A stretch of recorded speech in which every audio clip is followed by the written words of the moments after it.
এই মামলাটা আমাদের এটাই দেখায় যে লোভ আর সবকিছু হারানোর ভয় একজন মানুষকে ঠিক কতটা নিচে নামাতে পারে, এতটাই যে কোনটা ঠিক আর কোনটা ভুল সেই বোধটাই হারিয়ে যায়। চলুন এই রহস্যের গভীরে যাওয়া যাক।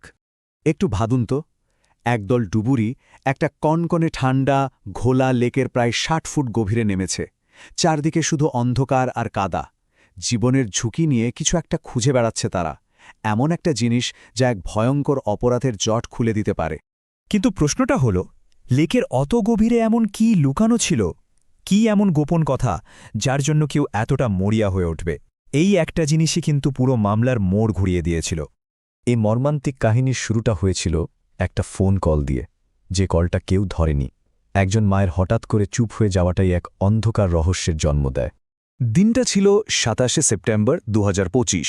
বিদেশে থাকা ছেলেমেয়েরা ওদের মা জেসির সাথে কথা বলার জন্য ফোন করছে, কিন্তু ফোনটা সুইচড অফ। বারবার চেষ্টা করেও একই অবস্থা। এরপর ওরা ফোন করল ওদের বাবা স্যামকে, আর স্যাম যা করল তাতেই কিন্তু ওদের মনে একটা খটকা লাগল। প্রথমে ফোনটা কেটে দিল, পরের বার তো ফোনটা তুলেই না, মানে রিজেক্ট করে দিল। এই অদ্ভুত আচরণই ওদের মনে ভয় ঢুকে গেল। ওরা বুঝে গেল যে মা নিশ্চয়ই কোনো বড় বিপদে পড়েছে। খবর পেয়ে পুলিশ যখন বাড়িতে পৌঁছাল, তখন তারা এমন কিছু জিনিস খুঁজে পেল যা দেখে মনে হচ্ছিল এটা শুধু একটা সাধারণ নিখোঁজ হওয়ার ঘটনা নয়, এর পেছনে আরও ভয়ঙ্কর কিছু আছে। বাইরে থেকে বাড়িটা একদম শান্ত লাগছিল, কিন্তু ভেতরে ঢুকতেই পরিস্থিতিটা কেমন যেন অন্যরকম মনে হলো। ড্রয়িং রুমে একটা ভেজা তোয়ালে পড়ে আছে, বাতাসে কেমন একটা লঙ্কার গুঁড়োর গন্ধ। আর সবথেকে সন্দেহজনক ব্যাপার হলো, বাড়ির সিসিটিভি ডিভিআর, মানে যেখানে সব ফুটেজ রেকর্ড হয়, সেটা বন্ধ। শুধু তাই নয়, একটা নির্দিষ্ট সময়ের ফুটেজ হাওয়া করে দেওয়া হয়েছে। সব মিলিয়ে মনে হচ্ছিল এখানে খুব বড় কোনো অপরাধ হয়েছে, এবং সেটা ঢাকার জন্য আপ্রাণ চেষ্টা করা হয়েছে। তো স্যামকে যখন জিজ্ঞেস করা হলো যে সে কোথায় ছিল বা এত রাতে কি করছিল, তখন তার উত্তরটা ছিল একদম সাদামাটা। সে বলল টেনশনে ছিল, তাই নাকি এমনি একটা লং ড্রাইভে বেরিয়েছিল।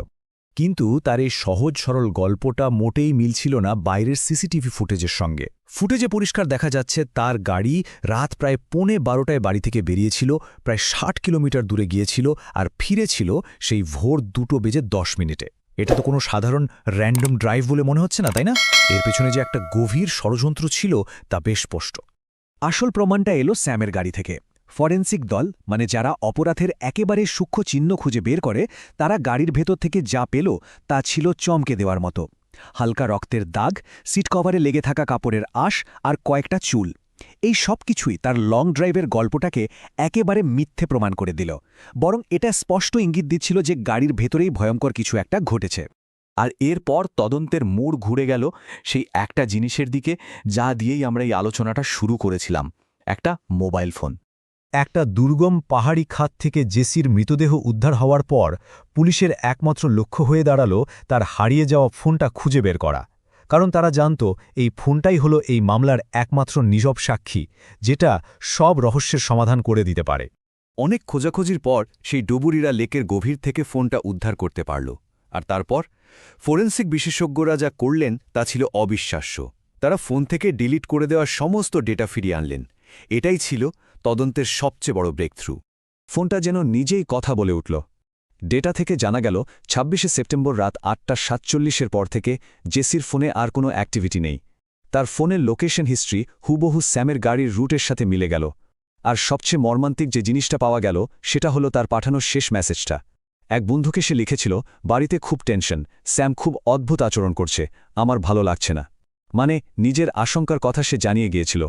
অপরাধটা কিভাবে হয়েছে তা তো এখন পরিষ্কার, কিন্তু আসল প্রশ্ন হল কেন?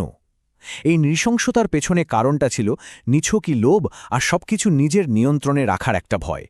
বাইরে থেকে দেখলে স্যাম আর জেসির জীবনটা ছিল একেবারে নিখুঁত।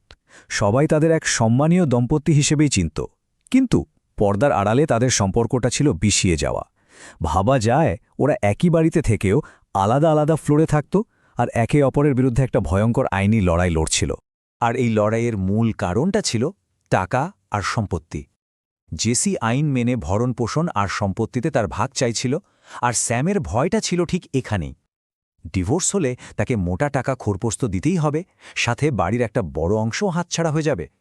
এই আর্থিক চাপটাই বোধহয় তাকে এই ভয়ঙ্কর পথে ঠেলে দিয়েছিল। এটা কিন্তু হঠাৎ রাগের মাথায় ঘটে যাওয়া কোনো ঘটনা ছিল না, না, একদমই না। এটা ছিল একটা ঠান্ডা মাথায় করা নিখুঁত প্ল্যান, মানে স্টেপ বাই স্টেপ ভাবা। প্রথমে ইচ্ছে করে ঝগড়া শুরু করা, তারপর লঙ্কার গুরু দিয়ে দিশেহারা করে দেওয়া, প্রমাণ নষ্ট করা, আর শেষে সব ডিজিটাল প্রমাণ মুছে ফেলার জন্য ফোনটাকে ওই গভীর জলে ফেলে দেওয়া। প্রত্যেকটা পদক্ষেপ ভাবুন একবার কতটা হিসেব করে আর নির্মমভাবে করা হয়েছিল। ডিজিটাল আর ফরেন্সিক প্রমাণগুলো যদিও একটা স্পষ্ট ছবি আমাদের সামনে তুলে ধরে, কিন্তু বিচারের পথটাও এখনও শেষ হয়নি। স্যামের বিরুদ্ধে এতগুলো অকাট্য প্রমাণ থাকা সত্ত্বেও মামলাটা এখনও আদালতে চলছে। আইন নিজের নিয়মেই এগোচ্ছে, আর আমরা সবাই চূড়ান্ত রায়ের অপেক্ষায় আছি। এই পুরো ঘটনাটা আমাদের একটা গভীর প্রশ্নের সামনে এনে দাঁড় করায়। লোভ কি সত্যি সত্যি একজন সাধারণ মানুষকে এতটা অন্ধ করে দিতে পারে যে সে অপরাধী হয়ে যায়, নাকি মানুষের ভেতরে লুকিয়ে থাকা পশুটাকেই আসলে লোভ বাইরে টেনে আনে? উত্তরটা হয়তো আমাদের সবারই জানা।